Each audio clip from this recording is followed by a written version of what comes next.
tumwakire ni karibu. Reka dusabe Bishop Alphonse yigira imbere tumwakire. Hallelujah. Amashi menshi tumwakira. Bishop Inyansi nawe yigira imbere.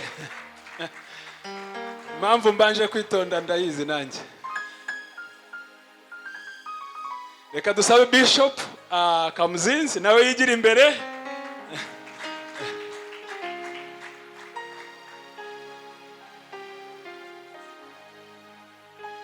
Reka nsabe Madame Benita yigira imbere hano. Hariho abandi nahamagaye uyu munsi nzahamagara ejo. Sibyo?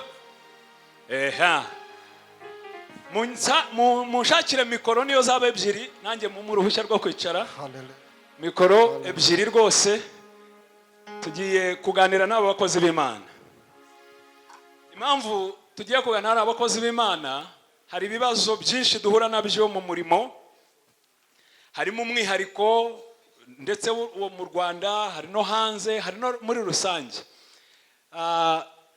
Baraza rero kudufasha gusubiza, kandi mu murimo usibye mu kazi dukora no mu muryango nabyo ni ibintu bihari kandi bikeneye ko tuganira n'abakuru.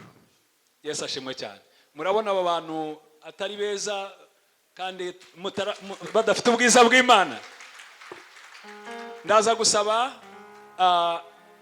wenda ubundi nakagombye gukora introduction ariko abenshi murabazi. Ariko wenda duhere kuri Pastor Rwabikinga, ni umupasteri w'itorero Assemblies of God Nyamirambo. We na madamu ni abantu bakunze kugira umutwaro cyane w'ingo kandi bafite n'ubuhamya bukomeye kubijyanye n'umuryango n'abana. Bafite ibintu byinshi bashobora kudusangiza. Ikibazo cya mbere niwe kiri buhereho, ariko ikindi azagisubiza ejo ngo na madamu yaje. Sibyo? Icya mbere kiravuga ngo ni gute umushumba yahesha itorero ayoboye ubuzima bwiza kandi agaha n'umuryango we ubuzima bwiza ku buryo habaho kunyurwa kandi byose bikagenda neza. Ni gute umushumba yahesha itorero ayoboye ubuzima bwiza kandi agaha n'umuryango we ubuzima bwiza ku buryo habaho kunyurwa kandi byose bikagenda neza. Fata umwanya dusobanurire kivugeho, hanyuma bagira icyo bakibazaho nabo baraza kukibaza. Murakoze, karibu Pastor. Ushobora gutangira twibwira je navuzeho biki. Murakoze. Yesu ashimwe cyane. Yesu ashimwe cyane. Ijambo ry'Imana rivuga ngo abantu babi ntabwo bajyana bataziranye. Babwiye gusa muca make. Nakijijwe 1968 afite imyaka 15. So iyo mvuze rero aya mateka nibwo umenya aho ndi kwana mukanya. 1968. Murashaka kumureba hagurutse cyangwa yicarire? Mikrofone ayiyegereze. Ariko yakicara nimba mubona abona ntago tuba dushaka kurusha abantu bakuze. Yesu ashimwe cyane. Amen. Anogera subiremo. Nakijijwe 1968. Mfite imyaka 15. Ubwo mfite imyaka 73. Wow. 1972 njya mu ishuri rya Bira muri Kenya. Bara imyaka 3. 75 nibwo narangije, nakane nibwo narangije imyaka 3 mfite diploma mu pastor. So wabara icyo gihe 75 kugeza n'ubu imyaka mazemo 50. Wow, mashi menshi rwose tumushimire cyane. Madamu twashakanye tumaze 7, twarashakanye abataza amateka, twamaze imyaka 10 n'abana, twarabuze urubyaro. Ako mu imyaka 10 Imana duha abana 2, dufite n'abandi turera. Amen. Ikibazo cyane. Ni gute umuntu ya balancinga, bari ku balancinga sikora bitekereza. Ni gute wajera umurimo w'Imana hamwe n'urugo rwawe ukudashyize ubuzima bw'umushumba. Ni nabyo bintu Imana duhamagariye kenshi kwigisha. By the way, twatagije ministry wa back to the family ministry. Wana nayo ibasubizeho gatoya. Itangiye twasanze abakozi Imana baba burn out baruha bagapira mu murimo w'Imana ariko ntibiteganyiriza ubuzima bwabo. Ntabwo bigeze babaransinga ubuzima bw'itorero n'ubuzima bw'imiryango yabo. Imyaka rero hafi 20 ishize nibwo Imana ashyize umutwaro muri twebwe kwigisha abakozi b'Imana ni gute umuntu yabaransinga urugo rwe hamwe n'itorero kandi bikajyana. Kuko kenshi usanga imbaga nyinshi zishyira mu murimo w'Imana tukibagira imiryango yacu.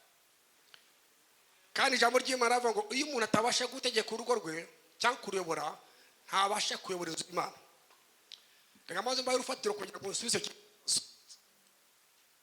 byadufasha njya ku kibazo cya mikoro ngira ngo ntago ari yewe.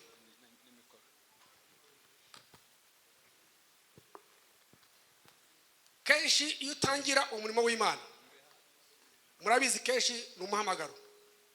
Ntabwo ari wa murimo bakohereza ahantu ngo barakwishyura ngo uzabahute ku kwezi. Twebwe nuko twagendaga dutangira. Benshi barabizi babonega bakuntu imirimo y'Imana twageraga tuyitangira. Watangiraga nk'ikihe bigatangira na utazi ngo uzarye iki uzabiki Imana ikagumugisha. Icyadufashije twe tuye dusanga ubamya na madamu wende yazanga twavuga gatoya. Twese hamwe twagiye mu murimo w'Imana. Tujyamo ariko tutibagiwe ubuzima bw'urugo. Ubwo reka mujya muca make kujya mu Imana imyaka 10 mudafite abana cyari ikigeragezo kitoroshye. Mufite intambara mu rusengero rw'abakristo, mufite intambara z'abavandimwe, mufite n'intambara z'imiryango n'abandi bose baturanye. Ariko cyadufashije nuko jewe na madamu twaricaraga tukaganira. Narebye umuhamagara afite n'Imana afite. Reka cyo nyivuye nacyo. Sanga Imana madamu afite ibasha kugira akamaro itorero. Ya Mana wenda izamura ndayirera. Nsanga ibyo yari afite bitandukanye n'ibyanjye. Reka wenda mbahe urugero nge gutanga kenshi. Jewe na madamu azazanga hejo turatandukanye. Ibyanjye birihuta. Ubu nagiye buhoro kugira ngo byibura tubashe kumvikana. Madamu ibye asa nk'utwaje Imana ibitabo. Agenda buhoro. Ariko ni umunyabwenge cyane. Iyo madamu ntajya kumuzambara ngo dufatanye mu w'Imana. Imana arakoze zakista nyinshi mu rusengero utibiti. Buri modoka igira feri kandi kagira n'umuriro. Hari amakosa nzi neza ko nari bukore n'urusengero rwashwanyuka iyo najya kugira madamu. Madamu rero kuba hafi yanjye no kumushishoza yagendaga abo umujyanama wanjye hafi. Ni wa muntu ureba ibintu mu rusengero byo ntarabona. Akamenya ngo umugabo winjiye yinjanye n'umugore we hako protocol ifasha umugore mujyanye hariya ifasha n'umugabo mujyanye hariya. Nyuma akabicaza akavuga bari abantu binjiye n'umugabo n'umugore. Je sinigeze mbibona. So ibyo byaradufashije rero kugira ngo tubashe gufatikanya no kuzanya mu murimo w'Imana.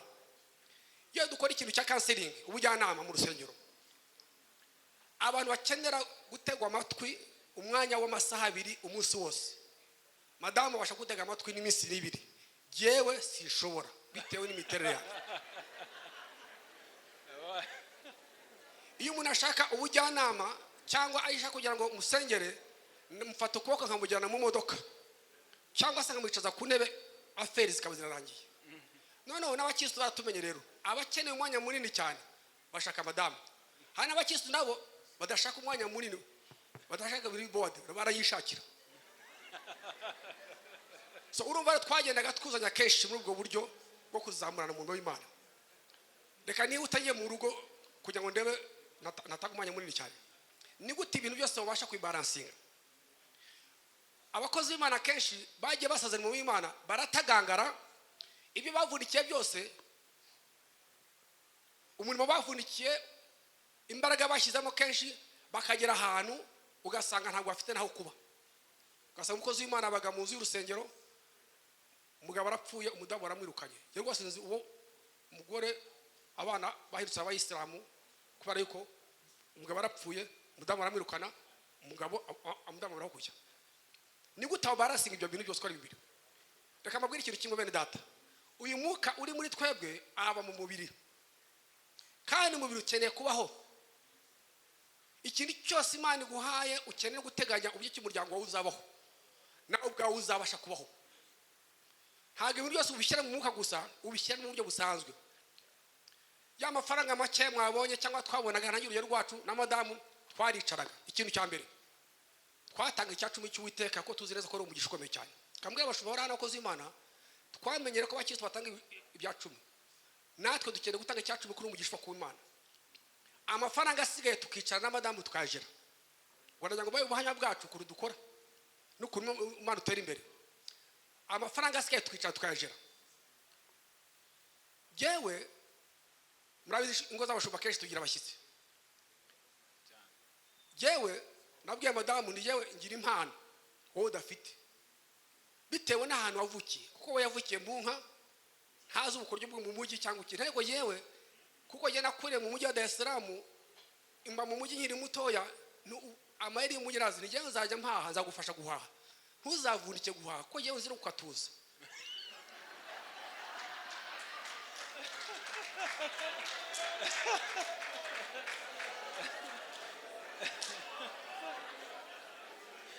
Kugira ngo tubashe kujera umutungo wacu neza, iyo tubonye abashitsi rero madamu azi guteka. Madamu yagutakiye ibiri n'ahandi warya. Ariko nanjye iyo ngiye guhaha mba Kibagabaga. Arambwira ati jya Kimironko niho hafi. Jewe rero yashase kuruhuka nkunda ahantu hari akavuyo.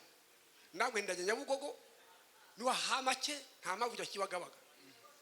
So urumva rero iyo mpano yafasha madamu wanjye kutavunika no kutajera ibiryo mu rugo neza. Irikiranya ngo mucyumve kubyerekeye ubuzima bw'imibereho. Ubu ngubu dufite izu tubamo ntabwo dukodesha. Tibyagenze biterero. Ntabwo dufite amafaranga twari dufite ahantu yo kugira ngo twubakize abantu benshi bazaho tuba. Ariko ikintu nakoraga ni ikihe? Icyambere udufaranga duke tumaze kutubona nanambwe udufaranga duke madamu tugere tugura ikibanza. Ntibanza birunka buri munsi ko bukeye uko bwije. Iyo uguze itarasi rimwe 50 rwashya rindi nyuma y'imyaka 10 birunguka. Nikari bizadufasha. Urumva nugukoresha ubwenge bapasteri mukere kumenya ko Imana duhaye wisdom ubwenge. Ntabwo ibyo ducira mu nda gusa kuko nabwiye abantu navuga ejo buri sanyo zafungwa byabyibura tujya kubireba kandi nta mpamvu yo gusabiriza Imana duhaye ubwenge kandi tukere kubukoresha. Yes.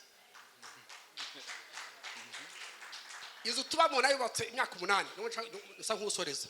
Tubyagenze bite rero? Jewe kugira ngo uzanyibe simbizi uko bimeze.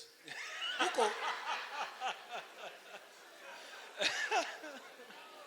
iyo tujyanye na madamu guhaha reka mbabwira imiterere y'abantu kuritandukanye hamubone ko buri munsi afite umumaro.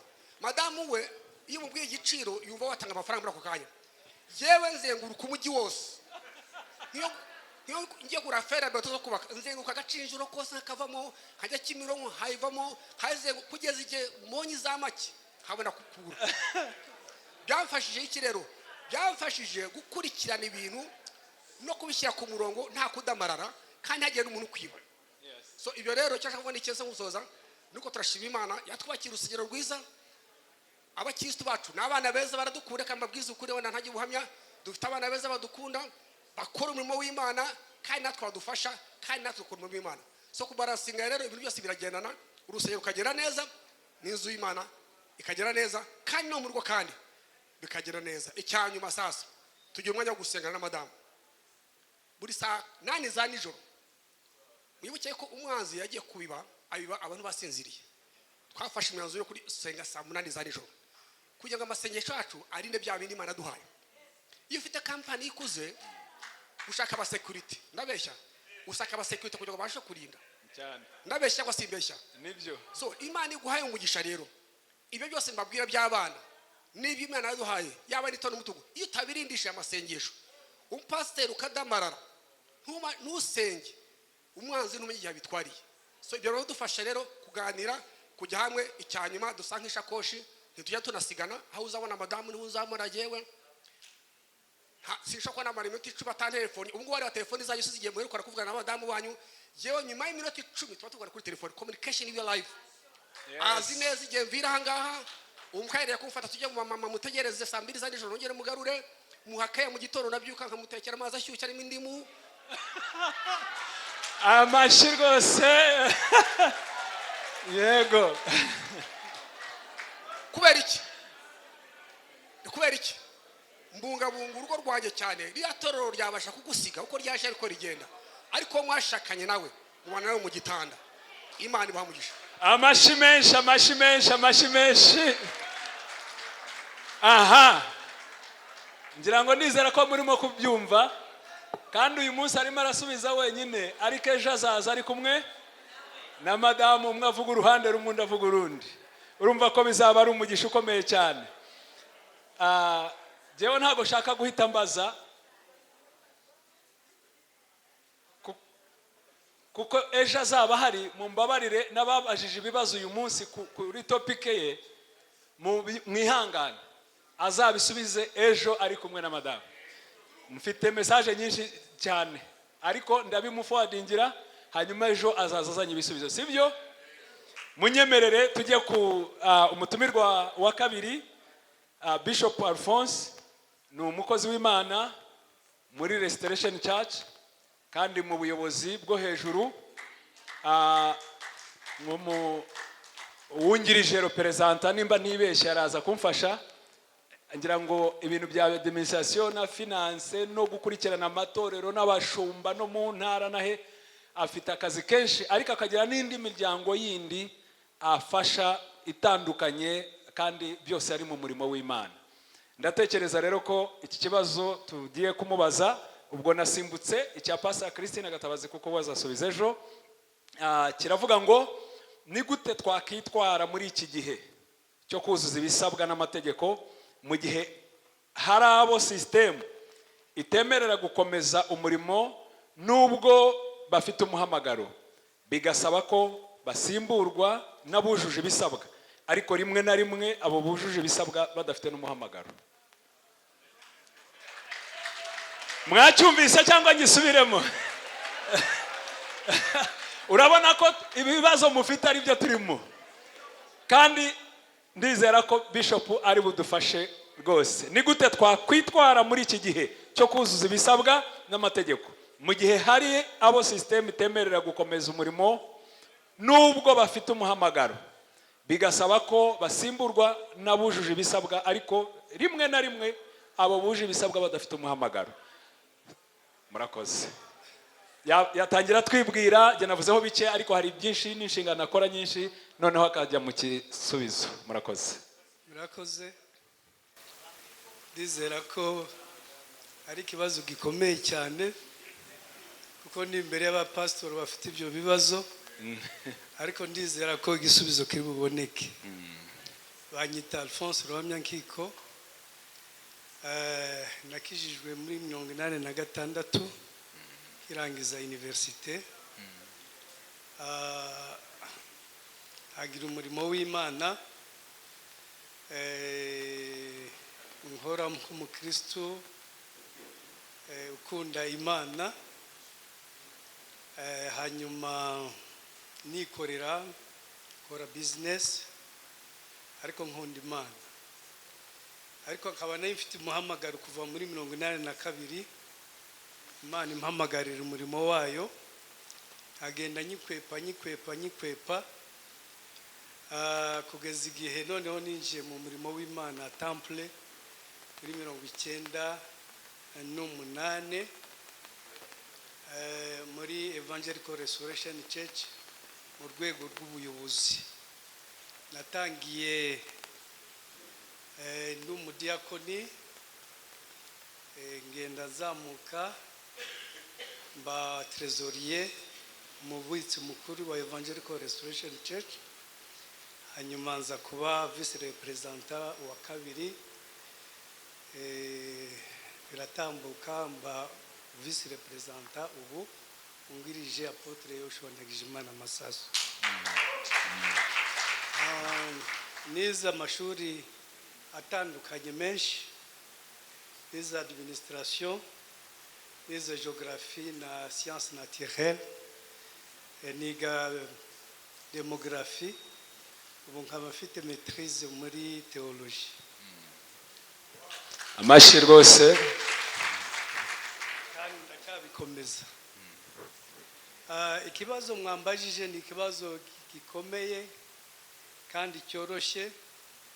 Abakozi b'Imana hano batwigishije baduhaye batumurikiye. Yesu ashimwe. Amen. Batumurikiye, batubwiye ko umuhamagaro utandukanye n'iki, utandukanye n'umurimo, cyangwa se ubuyobozi. Umuhamagaro utandukanye n'ubuyobozi. Umuhamagaro wawe ntawe uzawukuvanaho, uracyahari, uzakomezaho kugeza igihe Yesu azazira ukuri muzima. Amen. Icyo ni icyambere. Ikindi cya kabiri, umurimo dukoraho, ni imirimo dukora, wenda twavuga ni fonctionnaire, ni umurimo. Niba uri representant legal, niba uri vice representant, iyo ni imirimo fonctionnaire, ni imirimo nk'iyi uyivaho, ariko umuhamagaro urakomeza. Turumvikanye? Yego. Umurimo we urakomeza, ariko ejo bundi nazava ku representant nkafata undi murimo, ndakora undi murimo mu itorero, umuhamagaro wanjye nkawukomeza kugeza igihe nzavira mu mubiri cyangwa se Kristo aje. Ni ukuvuga ko rero niba dufite ikibazo muri iyi minsi cya compliance, leta nayo ni umukozi w'Imana, irarebera n'Imana, ibyo amategeko bategetse tugomba kuyubahiriza nk'abafatanyabikorwa, kuko itegeko, ijambo ry'Imana ravuga ngo ibya Kayisari tubihe Kayisari. Amategeko bashyiraho ntabwo ari amategeko yo kutwica, ni amategeko yo kugira ngo dutere imbere. Kandi noneho dusubije amaso inyuma tukareba uko amatorero ameze mw'iyi minsi, uko yubatse, nubwo tutari twafungurirwa, ariko ameze neza, ahesheje Imana icyubahiro. Sinzi aho twabaga rero, sinzi aho twabaga, ariko Imana ishimwe ko yagize gute, ubuyobozi bwaraduhwituye. Ikindi kibazo bavuga ngo noneho se ko umuntu ufite umuhamagaro ariko atujuje ibyangombwa compliance, kandi noneho agasimburwa n'umuntu udafite umuhamagaro. Icyo ni ikibazo gikomeye cyane, ariko kandi nacyo cyoroshye, biterwa na leadership y'itorero. Ubundi dufite abasaza bakoze umurimo mwiza cyane, bafunguye amatorero menshi, itorero rirahagaze neza, rimeze neza, hari ibikorwa by'iterambere n'ibindi byose, ariko ntago yize nkanjye, kandi yakoze neza cyane. Ese uwo muntu nubwo atujuje compliance, ese tuzamushyira iruhande, tuzamusezerere? Kandi afite imirimo, inararibonye, kandi aracyafite n'imbaraga. Ibyo biterwa rero na leadership y'itorero, kuko uwo muntu nk'uwo ntago tugomba kumutakaza, tugomba kugira gute, tugomba kumwiyegereza. Abafite ubwo bushobozi bakayobora, ariko umukozi w'Imana agasigara ari umujyanama, yigisha, afite icyubahiro cyiwe. Ngira ngo nibyo byaba by'ingenzi cyane mu itorero, kugira ngo tutatakaza ababyeyi bacu batureze kandi bakoze umurimo mwiza ukomeye. Nkaba nsaba wenda abarepresenta bari hano,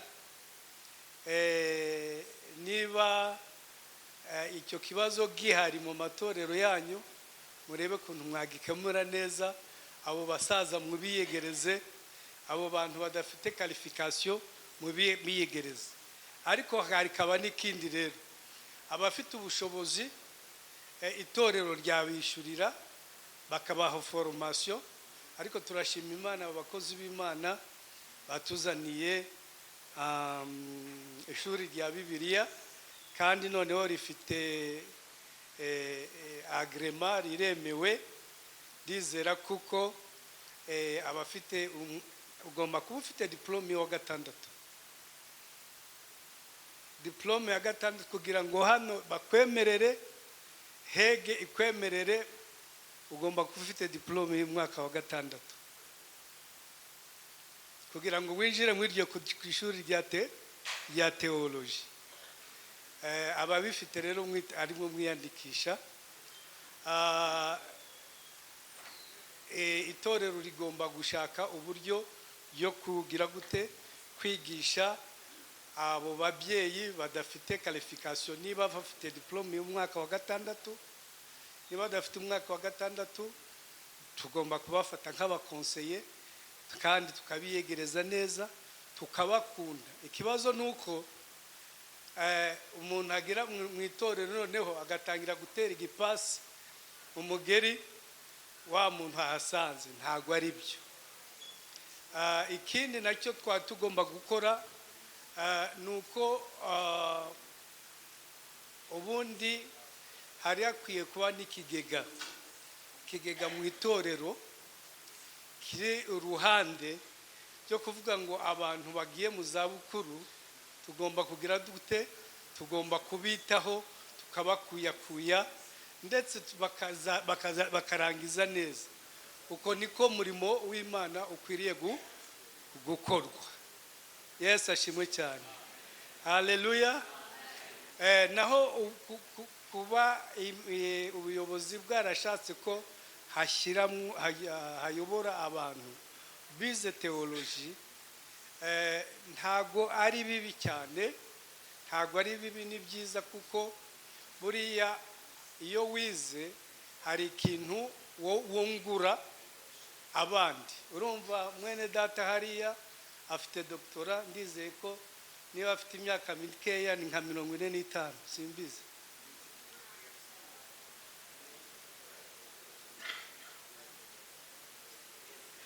Nibyo? Afite ingahe? Afite 42. Aha, ni docteur. Urumva rero ko ni byiza kwiga, kuko ijambo ry'Imana avuga ngo ubwoko bwanjye burarimbuka kubera kutamenya. Kandi umwuka wera aradufasha pe.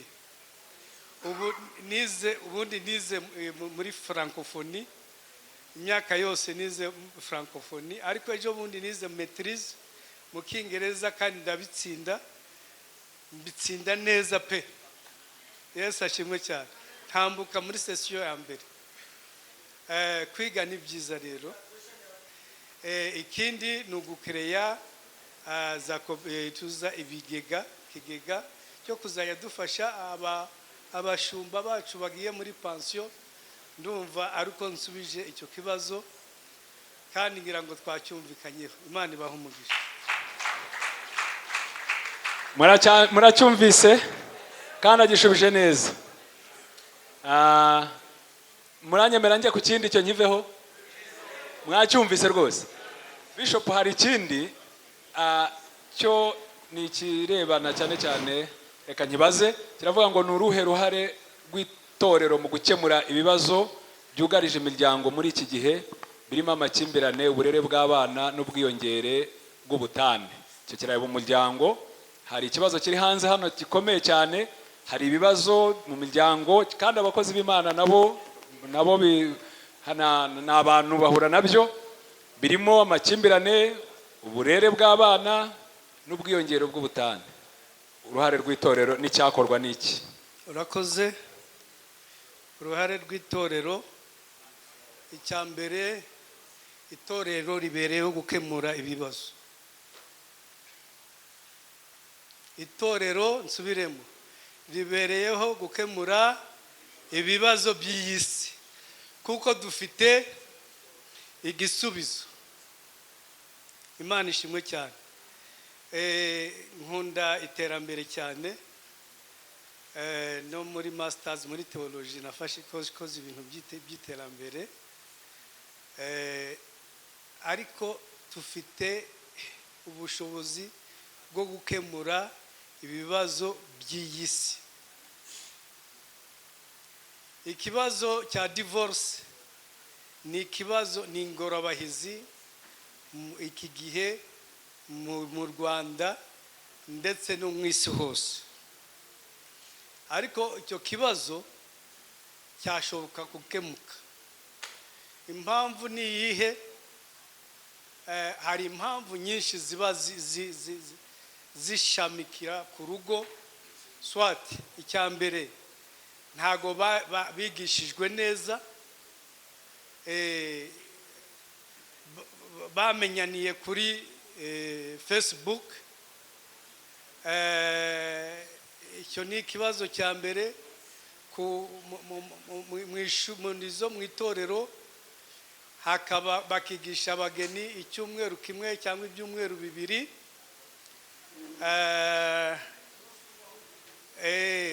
Ikindi ni ikibazo cya communication mu rugo. Communication, umukozi w'Imana yavuze neza kuntu akomunika na madame, buriya byubaka urugo cyane.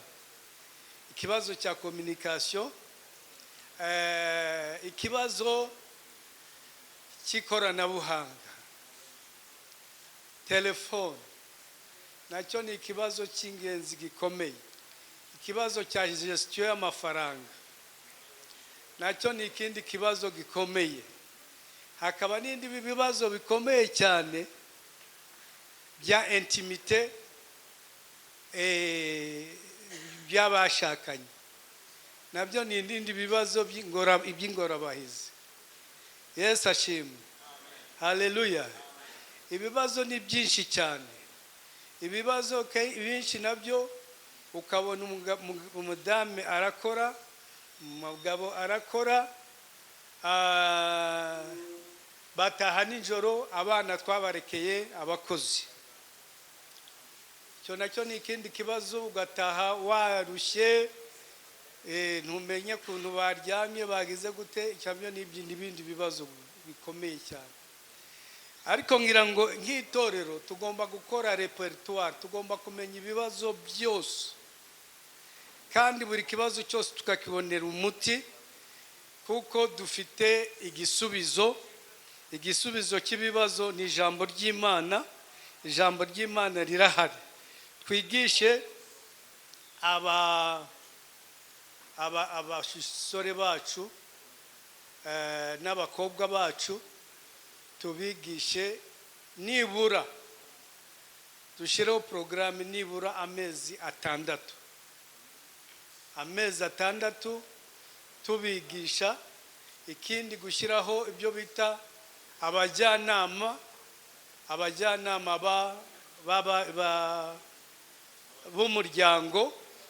Mu itorero rigomba gushyirwaho, ariko ibyo bibazo tukabyinjiramo, ikindi tukabisengera. Iyo ni umwuka ukomeye cyane uri hano hanze. Ariko amatorero yacu yose dufashe iyo gahunda, tukicara twese tugasenga, nta kinanira Imana. Ngo byose dushobozwa na Kristo uduha imbaraga. Imbaraga turazifite, umwuka wera yarabiduhaye, nta cyatunanira. Kiriya cyorezo twagisenya tukakirandura mu izina rya Yesu Kristo, dushize hamwe. Yesu ashimwe cyane. Hakabaho inyigisho zikomeye cyane, inyigisho zihoraho. Inyigisho zihoraho igihe cyose, nibura igihembwe cy'umuryango, ni amezi 3 tuganira ku byerekeye umuryango. Mu matorero yacu yose hari n'inyigisho zitandukanye ndumva icyo cyorezo twagira gute twakirandura. Yesu ashimwe. Haleluya. Ariko birababaje cyane iyo urebye inda abana b'amangavu batwara inda, ni ibibazo. Ibyo byose ni ibibazo kandi byari bikwiriye gukemuka. Itorero rero reka dufate iya mbere pe. Itorero dufate iya mbere ni icyorezo, turebe kuntu twa encadra abana bacu iburyo bwo kubana mu ngo. Ubuyobozi rwa Bikinga yamfashije cyane. Yesu ashimwe. Yamfashije kumenya taranto ya mugenzi wawe, ukamenya ashoboye iki, njyewe nshoboye iki. Nanjye iwanjye nuko bigenda. Madame wanjye nanjye ndamuhahira, akigera mu rugo kugeza na n'ubu ndamuhahira. Yesu ashimwe cyane. Ejo azaba ari hano, azabaha ubwo buhamya, kuko nabonye njyewe ndi gestionnaire, nzi kujera ifaranga kabisa. Kugira ngo uzamvane ifaranga ni ikibazo gikomeye. Ariko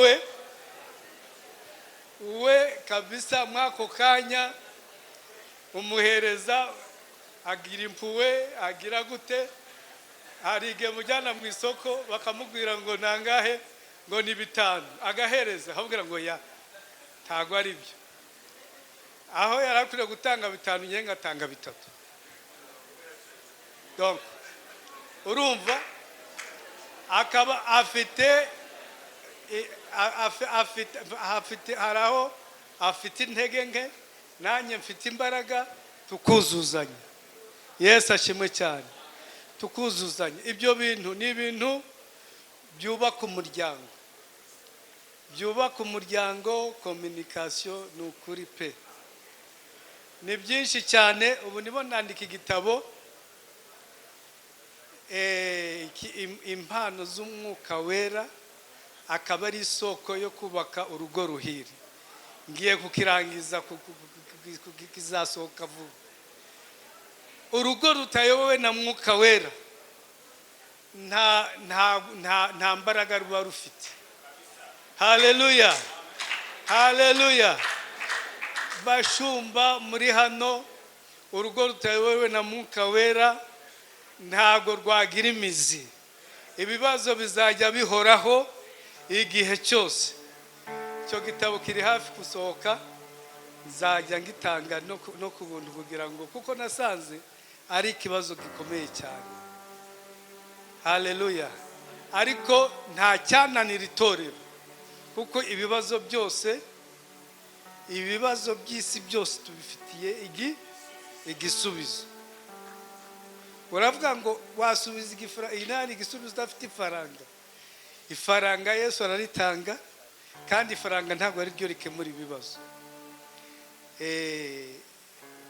Hari uburyo bwinshi ibibazo byakemuka kandi tukarwana iki cyorezo. Reka dushyire hamwe rero, amatorero y'u Rwanda dushyire hamwe, duhaguruke turwanye kiriya cyorezo. Ndetse tunafashe na leta, kuko leta nayo biriya byo gutanga divorce nayo irafavoriza. Ntabwo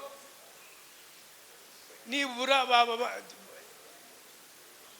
bazange divorce, n'itorero twange divorce. Yesu ashimwe. Aba mama muzagire hahandi muri rwa rwego rwanyu, muzavuge ngo nta leta izavaneho divorce.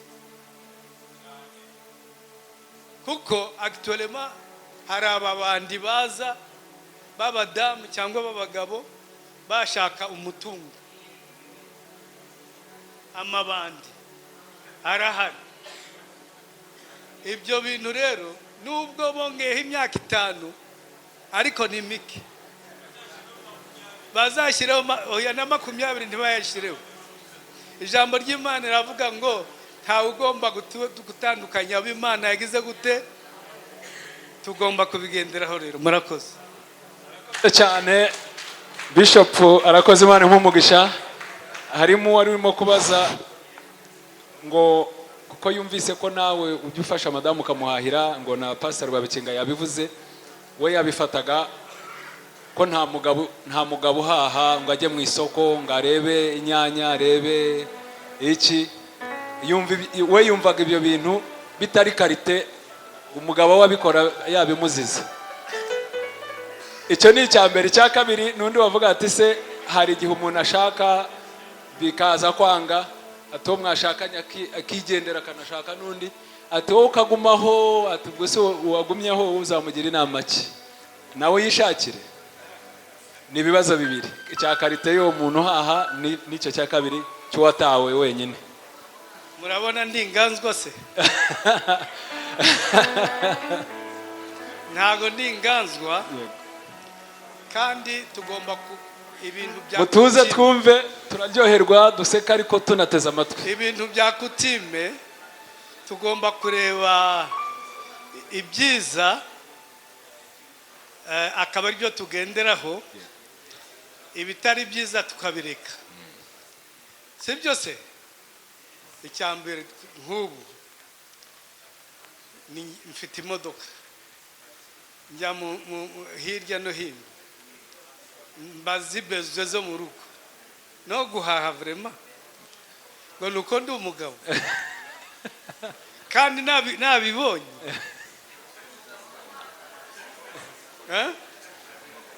Sibyo? Ariko nabivuze ko mube muretse debate, mube muretse mubanze mutega amatwi. Reka tuganire, mutega amatwi. Aba mama ngira ngo mwebwe muranshyigikira. Bamwe yego abandi oya. Ntago ari ukuganzwa. Reka dutega amatwi, ibintu iyo byaryoshye buri wese aba afite icyo avugaho. Ntago ari ukuganzwa kuba wahahiye urugo. Umugabo nuhahira urugo. Okay. Mwohereze ibibazo hano kuri telefone. Ikindi cya kabiri.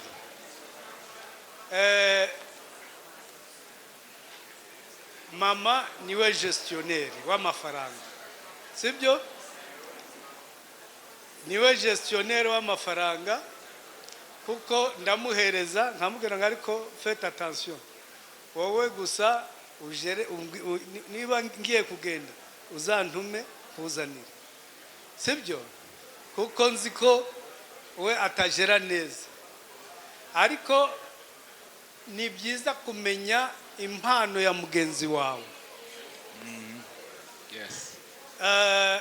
Mugenzi wawe impano ye ni iyihe, uyishyigikire, nawe ashyigikire yawe, muhuze mushyire hamwe. Abagabo muranyumvishije? Murabyemeye? Murabyemeye? Abagabo biteguye guhaha ni bande bajya banabikora? Bazamura amaboko. Abadamu banyu bicaye hafi yanyu, nimubesha baraba. Ubwo urumva ko abo babishoboye rwose mubakomera amashyi cyane. Hari nabo byananiye. Okay, ikindi cya kabiri. Oya reka manze no Okay. Ikindi umunsi wakoreje abantu mutuze. Turakoreye surprise madame wawe, kuko twebwe tubyuka kare, ukagenda ukamutekera ka cyayi, ukamuzanira mu gitanda, icyo uzamukeneraho cyose uzakibona mu izina rya Yesu. Amen. Tugomba kubagarira urukundo. Tubagarira iki?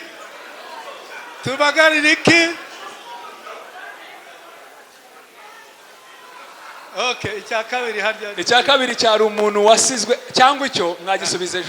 Oya reka ngisubize. Yego.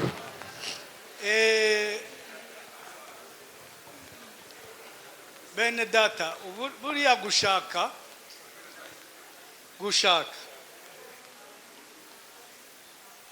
ntabwo umuntu apfa kwinjiramo. Iyo winjiyemo utabiteguye uhura n'ikibazo.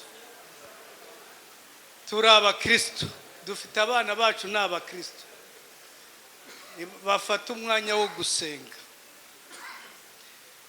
Fata umwanya wo gusenga, usenge kandi unasenge. Imana izaguha umufasha ukwiriye. Kandi Imana ivuga mu bintu nk'ibintu bitatu. Ivugira mu ijambo ryayo, ivuga ijwi audible, ijwi ryumvikana, ikaba yakwerekana ikimenyetso. Iyo wabaye seriye, ari umukobwa ari umuhungu, mugasenga, ubona umudamu mwiza cyangwa se umugabo mwiza, muzarwubakana kugeza igihe Yesu azagira gute, azagarukira. Reka mbahe ubuhamya gatoya. Ejo okay, mwene data, muri icyo gitabo nyirimo kwandika hari imbuto zo kwihangana. Iyo wihanganye usenga, uzahindura uwo mugore wawe cyangwa na madame wawe azaguhindura. Ugomba kugira gute? Kwihangana. Kwihangana gutera kunesha, kandi kunesha kugatera iki? Imana ibahe umugisha. Murakoze cyane, Imana ibahe umugisha. Reka tumushimire cyane Bishop. Ejo azahera ku buhamya, agire n'ibindi atugiraho inama. Tugeze ku kindi kibazo. Murabona ko hari abataje imbere, abandi kubera ejo hari umwanya. Ariko ikindi kibazo ndakibaza Bishop Inyansi Kanonko. Ni iki twakora? Cyangwa mbanze na Bishop Kamuzinzi. Ni iki twakora kugira ngo ububyutse bwongere bugaruke ku rwego rwo hejuru cyane? Mbese twongere tugire ububyutse, cyane cyane ko u Rwanda dufite isezerano ry'ububyutse. Ambasaba abantu muceceke, mwumve. Mushobora kubona Bishop akoresha iminota mike, ariko ikibazo ni ikintu gikomeye cyatwara igihe kinini gukemuka, ariko ibisubizo baduha birimo umuti. Yesu nashimwe. Amen. Ni ikibazo gikomeye, ntigikomeye kugisobanura, ariko gifite gahunda ndende, cyajyamo n'ubuhamya. Ariko ndavuga ingingo eshatu gusa, kuko umukozi w'Imana wavugaga ahangaha yigisha kare, uriya muhungu mu Ethiopia, wagira ngo arasoma ibyo nanditse by'umwuka. Yesu ashimwe. Ndavuga bitatu gusa, ndavuga ukwizera, mvuge ku mwuka wera, mvuge umwete. Rero umurimo wanjye naje kumenya uko nuzuye umwuka wera. Nari mfite umuhamagaro, ariko ngira ngo nahamagariwe byinshi bikangora. Rero naje kumenya ko umurimo wanjye nakora nka missionary cyangwa se apostle, kuko nafunguraga itorero nkaryigisha rikuzura umwuka wera, nkashyiraho abayobozi, aho kubatuma nkabona ko batabishoboye, nkagenda nkajya mu yindi district, nkongera nkagira niyo. Noneho district imwe nayisiga nk'amatorero 6, hanyuma handi 6, nkazagaruka ko kubareba bose, nkareba ukuntu muri mugenda. Ariko nirindaga gusiga itorero rituzuye umwuka wera. Niba ufite itorero nta bantu uzura mu mwuka wera, burya nabanyantege nke, ikibazo byije baragutererana. Ariko uzuye umwuka wera ntabwo agutererana. Yesu ashimwe. Muranyumva? Reka rero ntangire natinze ubwo ariko mu murimo nakomeje kwiga nza kwiga na Bible college imyaka 3 nza gukomeza n'incyonza kuyobora intara njya kuba n'umuyizi wa representant locale mu gihugu cya Tanzania hanyuma ndataha nkiri mu murimo. Yesu ashimwe. Rero natangiye mu cyero niho nari ntuye ntabwo ibyo amafaranga je na madamu twabijeraga urutoke tukajera inka.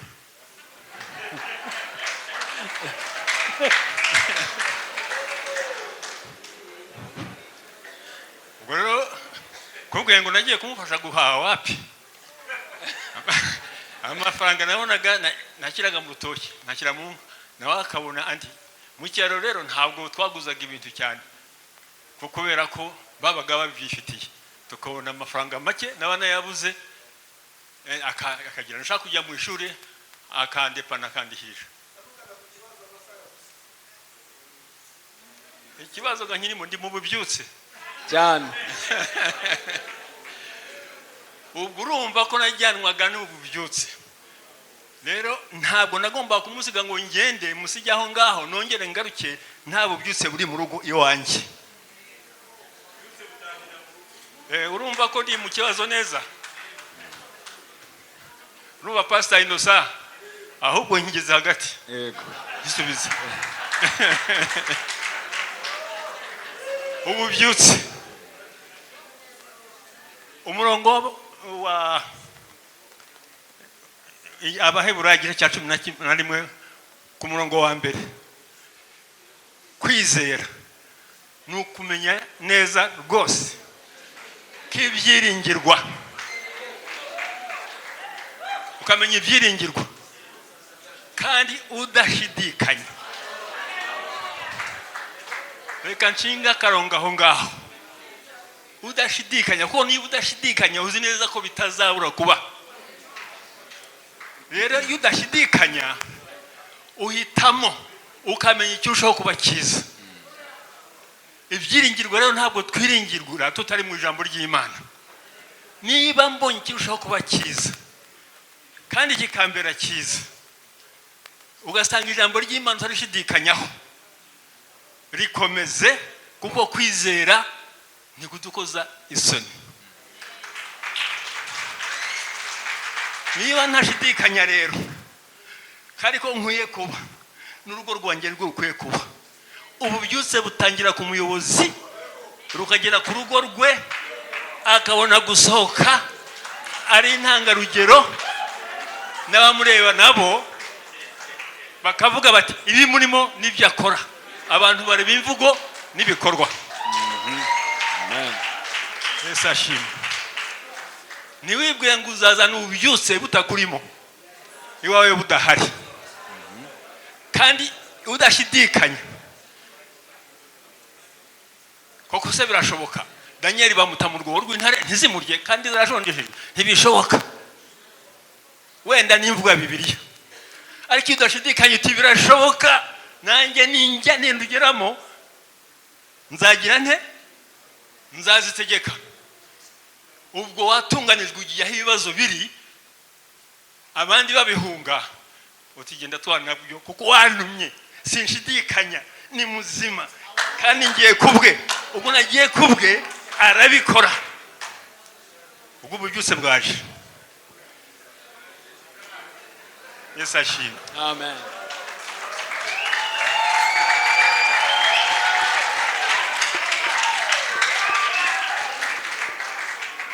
Ngo nuko udashidikanya kandi noneho yuko ibyo tutarebesha amaso tuba tubibona nk'ibigaragara. Bakongera Abaheburayo bati icyatumye abakera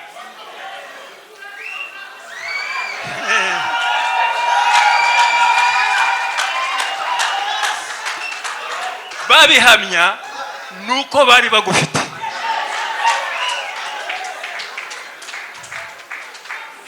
Ngira ngo hari abatubanjije benshi bagenda bavuga ibihamya by'uko bari bagufite.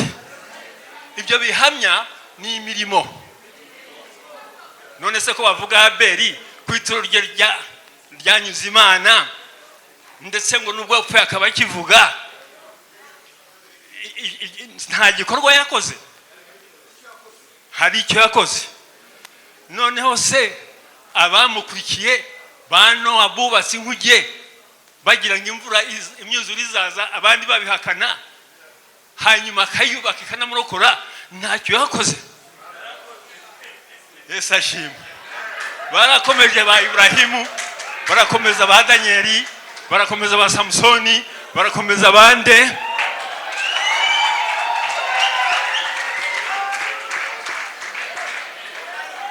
Bavuga imirimo bakoze kandi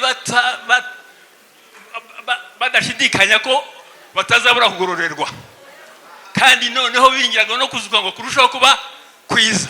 Urumva ibyiringiro byabo ntabwo bashidikanyaga, niyo cyatumye bagira ibikorwa. Petero aravuga ngo nako ni Yakobo ngo kwizera kutagira ibikorwa kuba gupfuye. Rero kwizera kwawe kuzahamwa nuko ufite ibikorwa, kandi noneho kugaragara yuko udashidikanya, ukajyamo wese n'urugo rwawe. Ubwo uzahagarara uvuga ubutumwa, ubu byose buzamanuka kandi Imana izakora. Amen.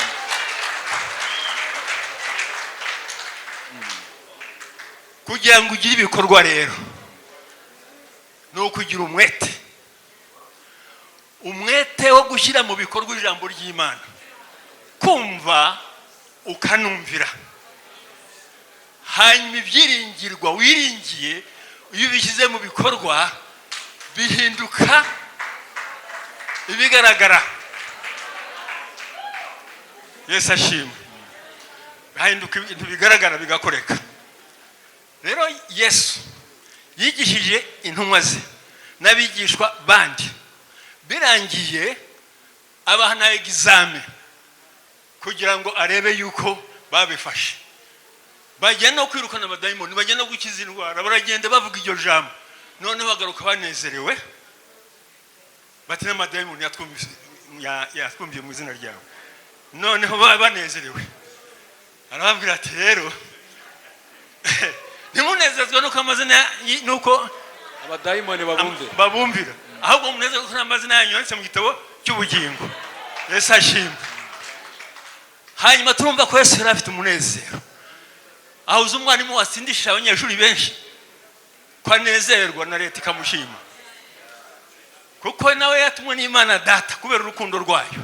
Yararusabwira Imana, uratakoze Mana Data nyijuru, ibyo wabihisha abanyabwenge ubihishurira abana bato, niko wabishatse.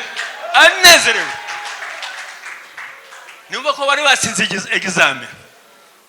Haleluya. Amen. Ariko yarazi ko bafite intege nke, kandi yabahumukiragamo umwuka wera, ariko ntibabuzuraga ngo bavuge indimi. Yesu ashimwe. Aho nzanyaho ni icyungingo ya kabiri navugaga yuko ari umwuka wera. Nta mwuka wera ntacyo twakora, nta bubyutse. ajya no kugendera avuga ati icyo muzasaba cyose nzakibaha, kandi muzakora ibyo nkora n'ibiruta ibingibi nkora muzabikora, kuko njya kwa Data.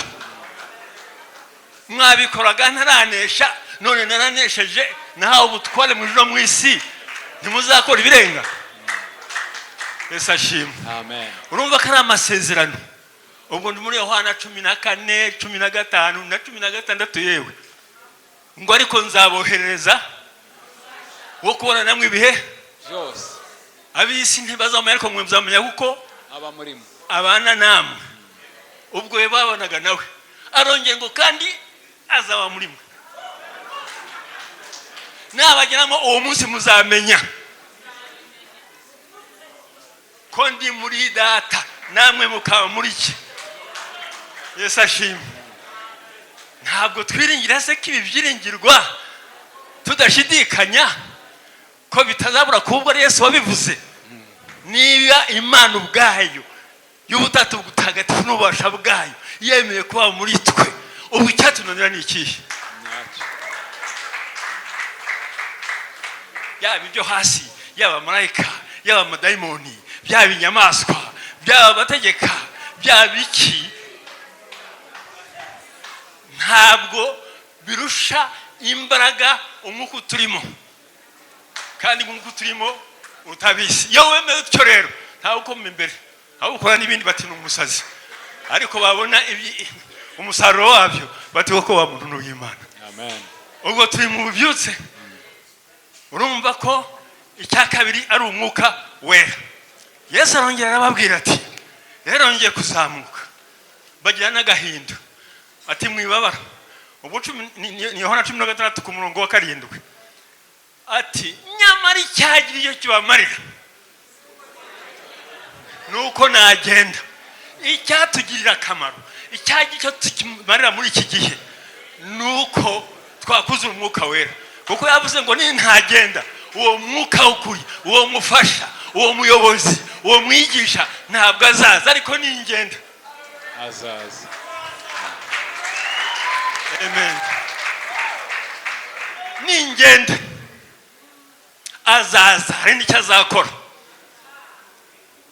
azababwira iby'icyaha ababwire ko Satani yaciriweho iteka azemeza n'abisi abemeza ibyaha wowe bazameza ahandi wowe uzavuga nta mwuka magambo agushirane ariko umwuka wera azagufasha. Yesu ashimwe. Amen.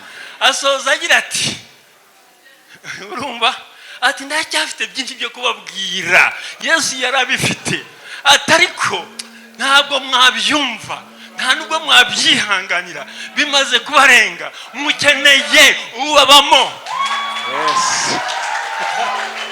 Amen.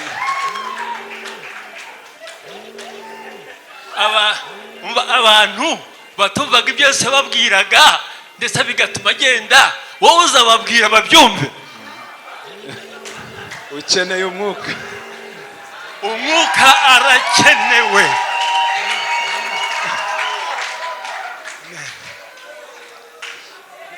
Yesu ashimwe. Noneho agiye kugenda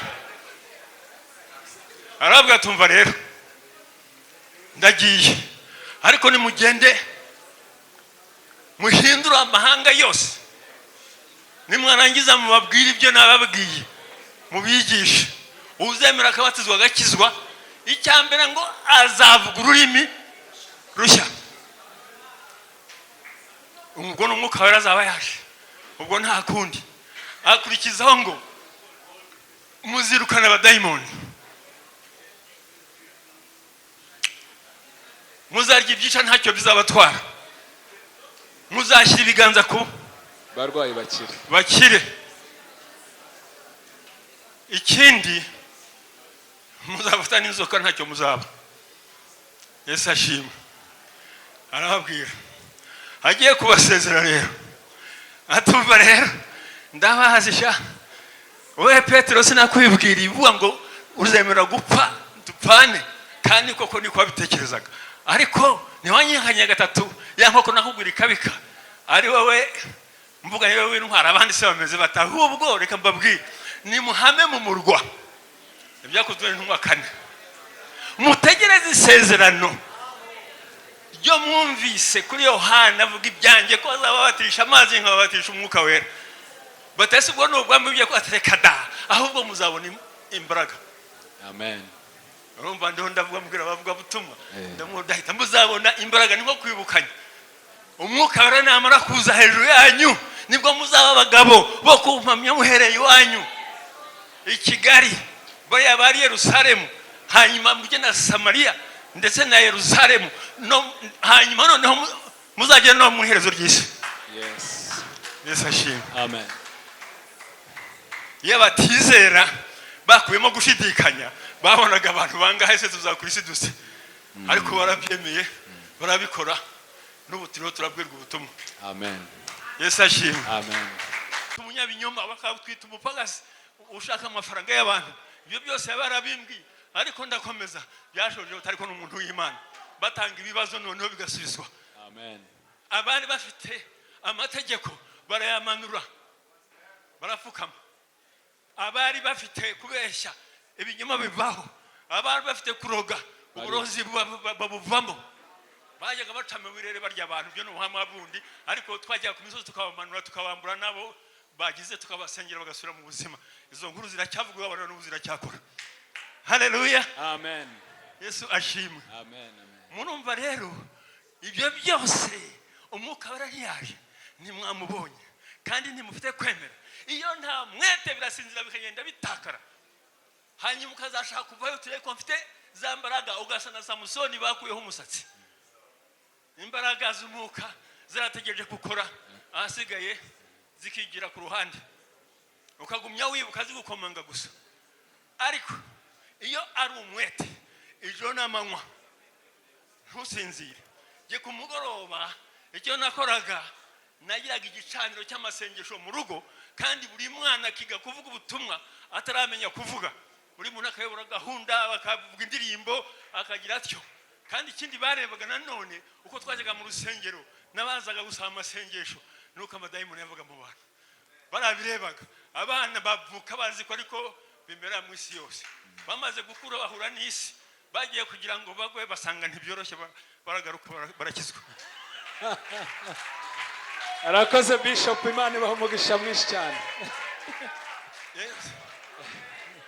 Yesu ashimwe umudamu yuzura umwuka wera arareba asanga gusigara imuhira nawe bitoroshye ariko arabyemera kandi akavuga n'ubutumwa nkasanga yasengeye n'abandi ubwo abandi bagore batera indungu umugabo yantaye wapi ntabwo abigega mu yategereje ubuhamya muha nanjye ntegereza ubwampa tugashinga Imana na n'ubu niko twimereye tumuranye imyaka 53 Yesu ashimwe mwumvise aho kantu ko umwete najya amahaguruka ntigiye ku kazi atese muri aya masaha 12 numva ni hari abakozi turanye bakorera leta banyera saa 12 kugira ngo batanguranwe no kwandika ku saa 1 nabo barakorera isi zashira genda korera ubugingo bora ni guki bantanga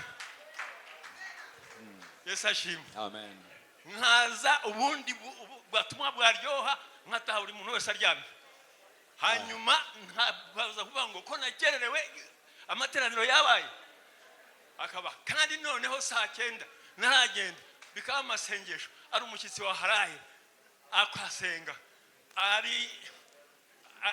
ari inkoko yo mu nzu nkayisengera aribyo tugiye gukora umwuka mbanuki wacu nkayenge kuvuga ubutumwa umugore yeretswe iyo ndi bukore aturagenda bimere bityo umuntu yatwiba tukara tubirota bati babibye babishana naha tuzamufata dutyo ibyo barabizi Yesu ashimwe amen ubwo byose bwavagaho rero byatumaga bakusanya abana bo mu cyaro noneho ngo bakaza kuragira aho iwacu uraginyana kuko barababwiraga bateye muzajya mu muriro bagera iwabo umwana yatuka mukuru we bati muzajya ati ibyo mwabiguye none bati kwa pastor bati noneho mwese mujye mujya kuragira aho ba bose ubu byose ntibwaje ntibabimenye ubundi nabatwaraga mbere nkasanga baba kwise ariko noneho barabohereza ngo nibajye naho abana banjye baragira ubu byose buturuka ku muyobozi udashidikanya uyitangiye umurimo umunyamwe reka ndekera aho ngaho uyu mugabo w'Imana nibyo yavuze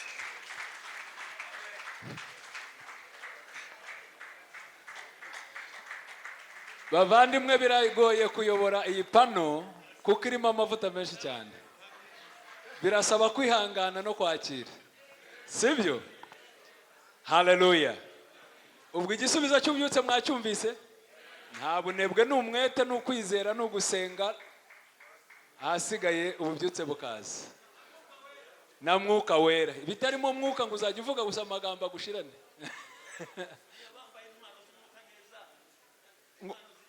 ngo nukwambara impano z'umwuka hasigaye impano zikizana intwaro z'umwuka impano zikizana ngira ngo ndifuza ko bishop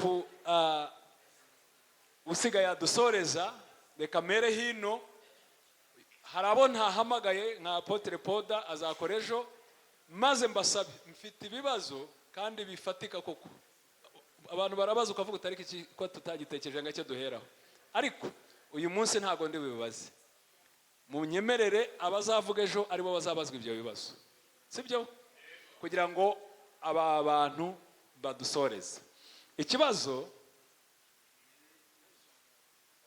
reka mpanze muze Okay, nari navuze ngo muzaze kudusoreza ariko we ngarashaka kwihuta aravuga arihuta. Reka noneho ikibazo rero cya muzehe,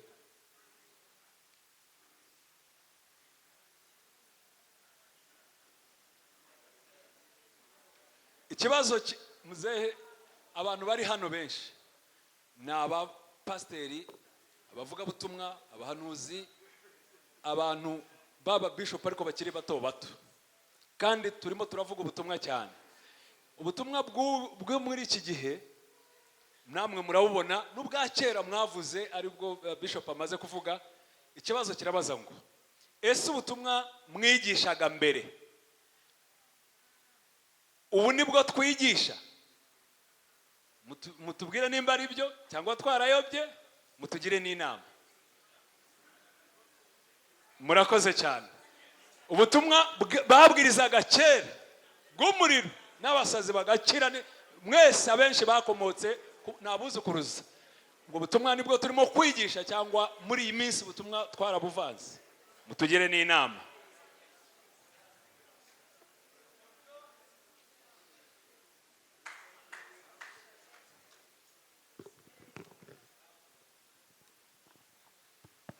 Yesu ashimwe. Hallelujah. Amen. Hallelujah. Amen. Hallelujah. Amen. Yesu ashimwe. Amen. Banje kubaramutsa mu izina rya Yesu. Amazina yanjye ni Apostle Peter Kamuzinzi, nkaba nkorana n'itorero rya FIRE Center mu Rwanda no muri Uganda. Nshimiye Imana kubw'aka kanya tubonye bwo kugira icyo tuvuga imbere y'urubyiruko n'abakozi b'Imana bageze hejuru, nabo bafite ibyo bamaze gukora. Nshimiye abambanjirije bagiye bavuga ku bintu bitandukanye.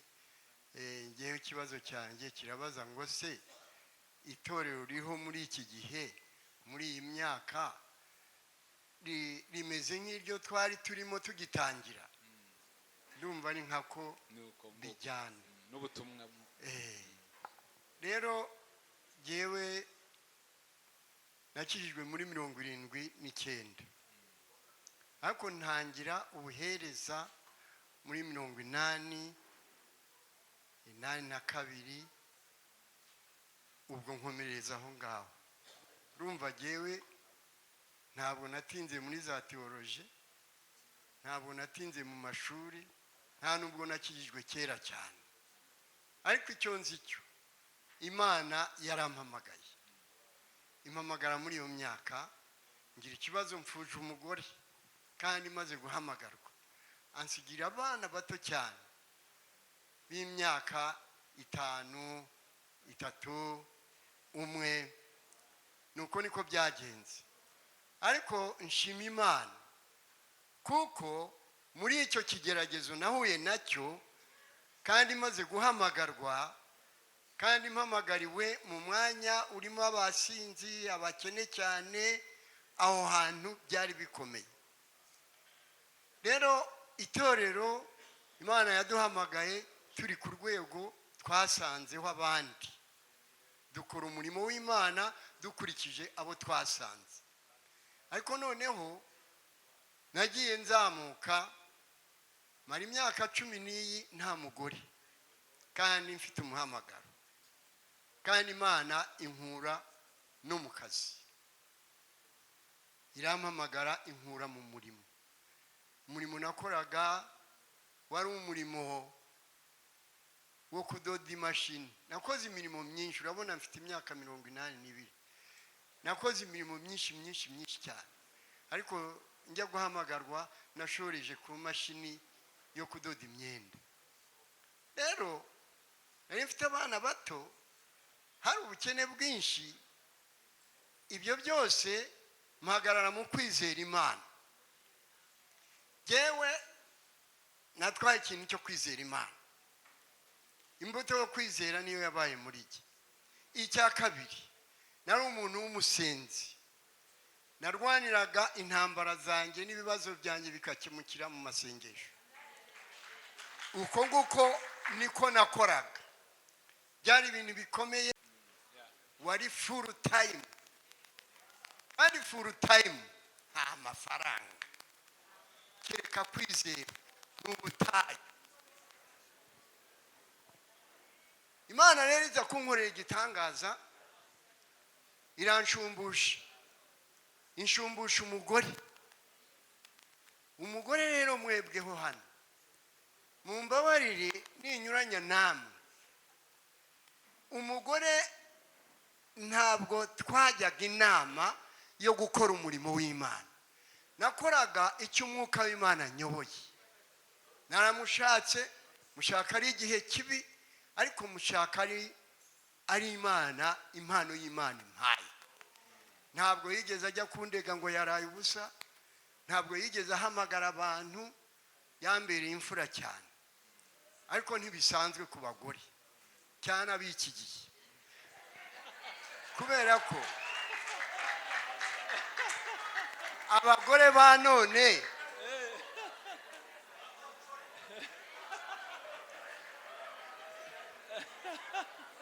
hari umuhamagara Imana yaguhamagaye.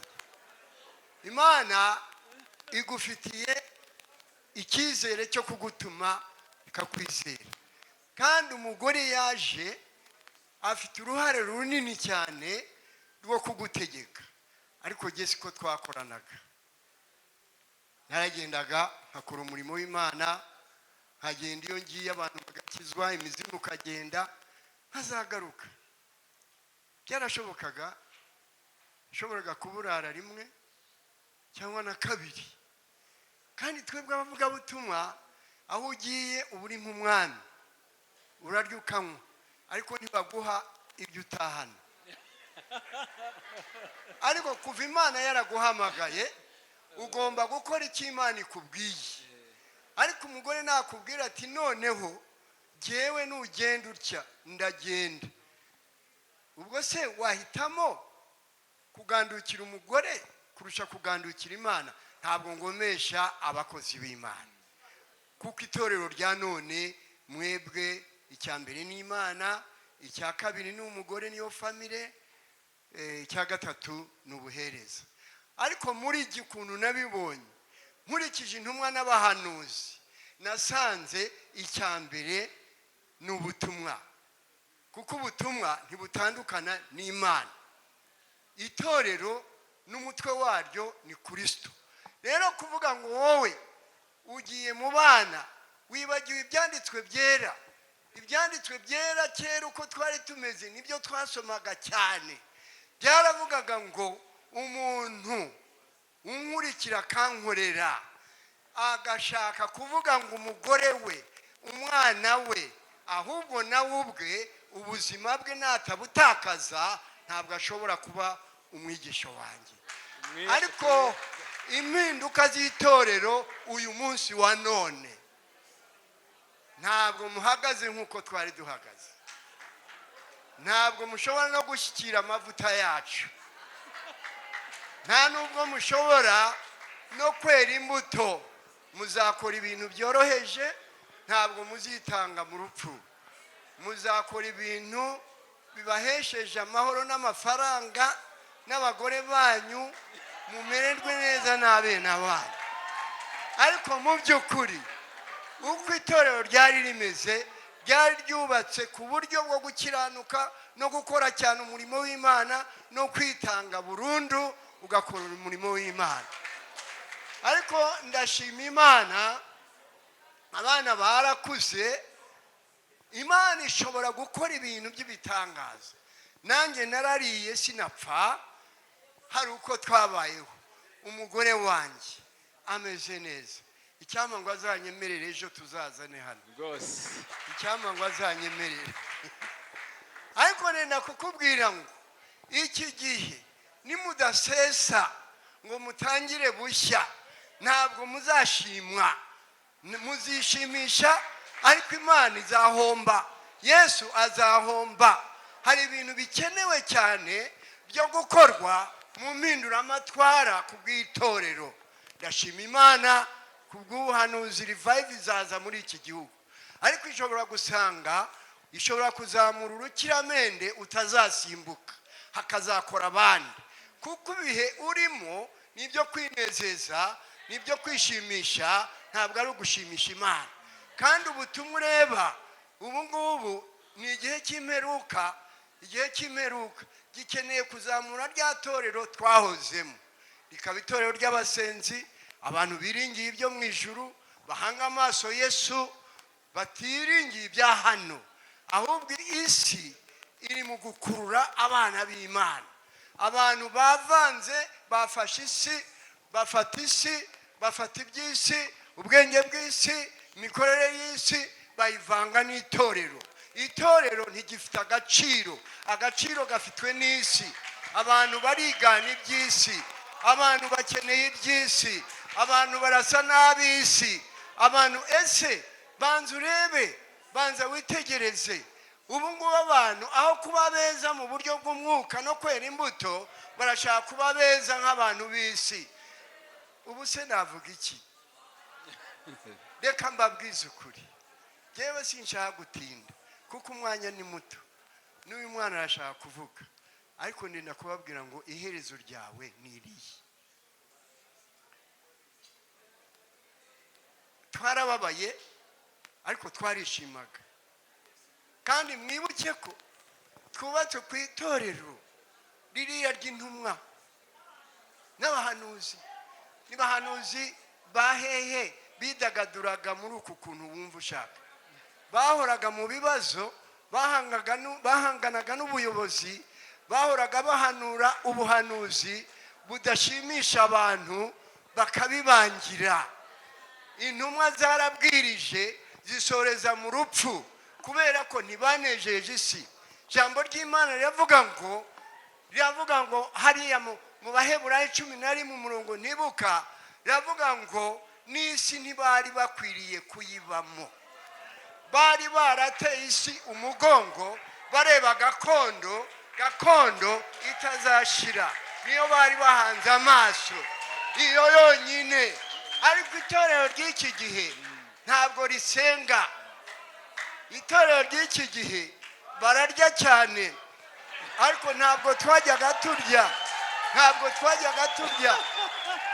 Kiriya gihe ntabwo twajyaga turya.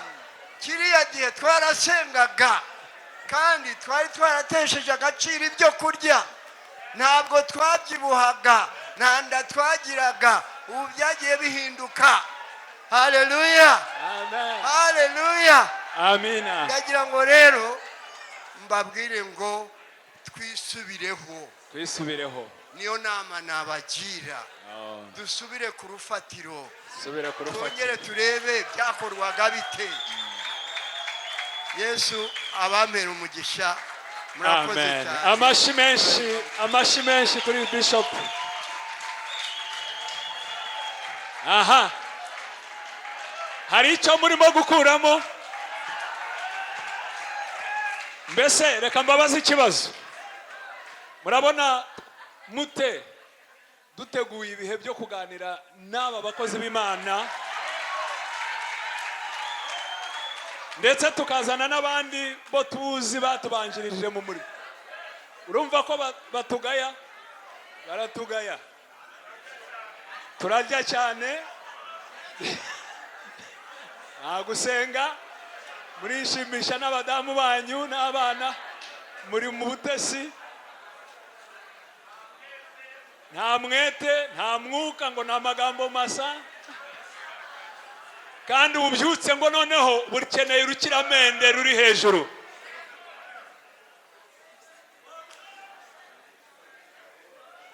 Haleluya. Abakozi b'Imana ejo bazaza, hari n'abandi bandi bataje ejo bazaza. Reka mbasabe rero, reka mbasabe ikintu kimwe.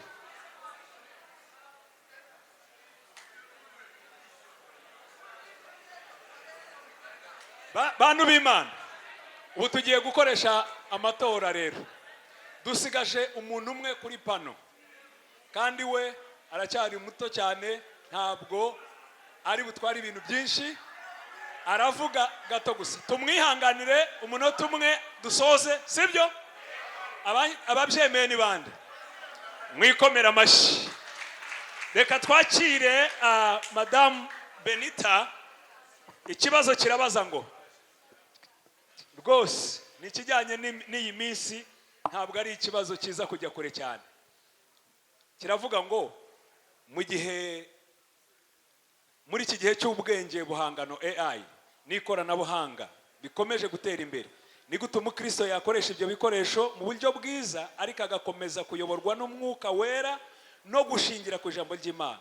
Mbese ni gute umuntu yakomeza kuyoborwa n'umwuka wera mu gihe cy'ikoranabuhanga? Ubwenge hari n'abatazi bya AI hano, ariko abajeni bo baraza kukumva cyane. Ntago bashaka kuyoborwa na AI, bashaka kuyoborwa n'umwuka. Byagenda bite? Mwihangane, AI muzayimenye ejo, tuzongera tubibasobanurire. Wahaguruka, wakicarira. Okay, haguruka. Okay. Yesu ashimwe. Amen. Ntabwo byoroshye kuvuga nyuma y'abantu bakuru yego. Kubera ko rero ndi umwana mutoya, reka munyemerere tugabanye amajwi kugira ngo munyumve. Sibyo? Murakoze cyane. Nitwa Benita nkuko babivuze, ndi umukristo, nkunda Yesu, nakijwe 2007. Mwumva ko ndi muto cyane. Biranezeza buri munsi Imana impaye amahirwe kwishara n'abantu bakuru hano n'ahandi nkabigiraho, muraniga umunsi ku wundi. Rero ikibazo bambajije ni ikibazo hari muri no minsi bavuze ngo AI, wenda bamwe ntibanamenye icyo babajije, ariko AI ni ubwenge buhangano. Hari ubwenge karemano Imana yaturemanye n'ubwenge buhangano isi maze gutezamo imbere. Navuga ngo ni igikoresho cyiza cyangwa se n'ahantu heza tekinoloji igeze muri kino gihe, ariko utarebye neza nano yashobora kuyobya abantu b'Imana. Yesu ashimwe. Rero ni igikoresho abantu ushobora kwifashisha, wakibaza ibibazo ushaka, wabaza AI ikibazo ushaka ikagufasha gusubiza vuba vuba. Numvise bamwe hari n'abajyaga avuga ati ndashaka kwigisha ku mwuka wera, AI ikamuha samoni iteguye, akabaza akaba yatanga. Ari nacyo kintu ushaka kuvugaho gato, ariko kuko ari cyo babajije, kuvuga ngo se ni gute turi bwifashishe kino gikoresho cyitwa AI kandi nkakomeza numva Imana mu mitima yacu. Ni ikibazo gitoroshye cyane muri no minsi, kuko twumva ko byoroshye. Mu rugo tujya tubiserezanya twavuga ngo hari Uncle Google na Auntie AI, iyo biducanze reka tujye kubabaza. Ariko ijambo ry'Imana riravuga, kuko naryo ngiye kuvugaho, bavuga ku bami. Ijambo ry'Imana rivuga ngo turabami n'abatambyi, si byo se? Turabami n'abatambyi. Yesu ashimwe. Amen. Abami n'abatambyi mbatekerezaho, ngaruka ku gice cyo mu gutegeka kwa 2, ni mirongo mike cyane 3 ngiye gusoma. Bavugaga ku mwami namara kwima uko byagombaga kugenda, ngo kandi namara kwima ingoma ye aziyandikire aya mategeko mu gitabo ayakuye mu gifitwe n'abatambyi b'Abalewi. Icyo gitabo azakibane ajya gisomamo iminsi yose akiriho, kugira ngo yige kubaha Uwiteka Imana ye no kwitondera amagambo yose y'ibi byategetswe n'aya mategeko n'ayo kumvira. Amen. Hano n'umwami byaranesheje ndi kwasoma yuko batavugaga ngo agomba kugenda bakamuha kopi, kubera ko ari umwami w'igitangaza, bakamuha kopi yanditse, kuko nta macapiro yari ahari icyo gihe kugira ngo ayibike. Ngo yagombaga kwandika, kandi yari umwami, yagombaga gufata amategeko ya Mose, ibitabo 5 yanditse akabyandika, hanyuma ngo akajya bisoma. Ntago byahindutse. Imana iracyavuga, kandi ivuga iyo tugiye ahantu hatuje. Impamvu iyo twigira kuri Yesu aravuga ngo nuko ajya muri solitary place, cyangwa se ajya muri, bavuga mu butayu muri Bibiliya y'Ikinyarwanda tugateza ko ari mu butayu gusa Imana ivuga, ariko nta hantu hatuje, nta hantu ari wenyine, kugira ngo Imana ivugane nawe.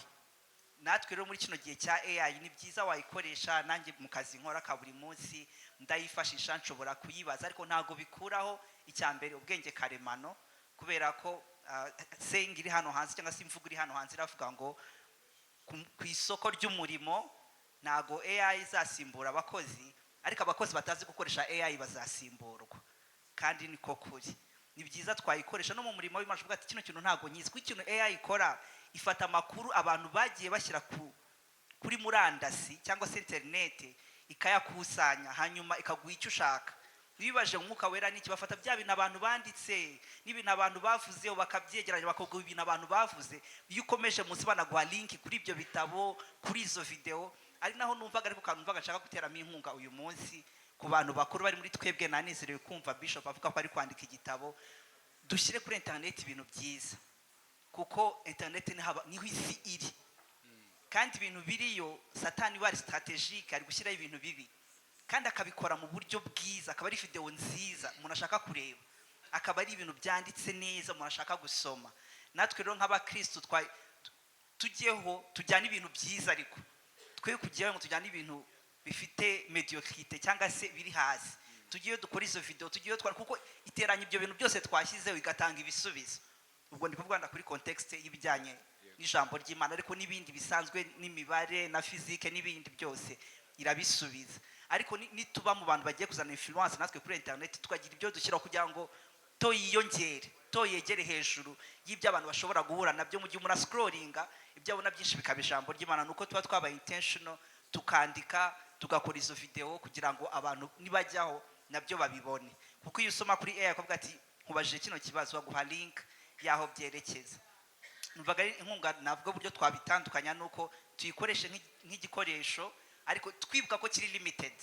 Haraho nacyo kirabikubwira iyo kibaje bwa ati rero hari ibintu ntazi ni igikoresho, hari ibintu ntazi kandi ishobora kwibeshya, kandi koko ishobora kwibeshya.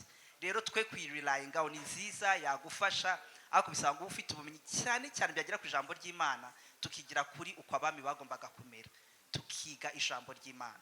Ni ikibazo kiri kugorana. Ndi kuri kaminuza aho nigaga, ngira bagenzi bagiye twarasomaga bibira buri mwaka kumara imyaka 5. Soje kubera impamvu z'ubuzima, challenges, akazi, urugo, abana, bisa nkaho binaniye, ariko Imana yongera kunyuza imbaraga z'ubumwe iyo abantu biyemeje gukorana ikintu hamwe. Rero uyu mwaka ndabwira abashiti bawe n'ubwo murabizi tujye gusoma Bibiliya hamwe.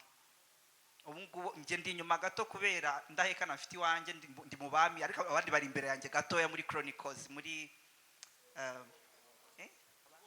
mu ngoma, bageze mu ngoma. Ariko kubikorera hamwe biri gutuma twiga ijambo ry'Imana. Yesu ashimwe, kuko Imana ntizarekeraho kuvuga kandi izavuga mu ijambo ry'Imana, kandi niryo ryonyine ritavangiye. Abahanuzi bakwibeshya n'inzozi zawe zakwibeshya, yewe niyo waba werekwa bikomeye ushobora kwibeshya. Ariko iyo uzi ijambo ry'Imana rivuga ngo tugeragereshe ibintu byose ijambo ry'Imana, ntabwo ari tugeragereshe ibintu byose AI, tugeragereshe ibintu byose ijambo ry'Imana. Murakoze, Imana ibahe umugisha. Arakoze cyane kandi tumushimire cyane. Icyo kintu avuze ngo tuzamure AI cyangwa se internet, mwebwe ntago mubizi, hariyo isi abajene bari hano barabizi, niho baba cyane kurenza ko baba mu ngo zanyu. Nitudashyirayo byinshi rero bazajya babona nyine ibiriyo bitari byiza. Umuntu umwe yaravuze ngo ikibazo saba avuga ibibi benshi byuzuye hariya, ahubwo ikibazo nabaza ukuri badashaka kujya ku mugaragaro ngo babishyireho naho bigaragare. Abantu badafite amahitamo bahitamo ibyo babonye. Rero nayo tuyikoresha, ariko tuyikoreshe neza tuyoborwa n'umwuka n'ijambo ry'Imana.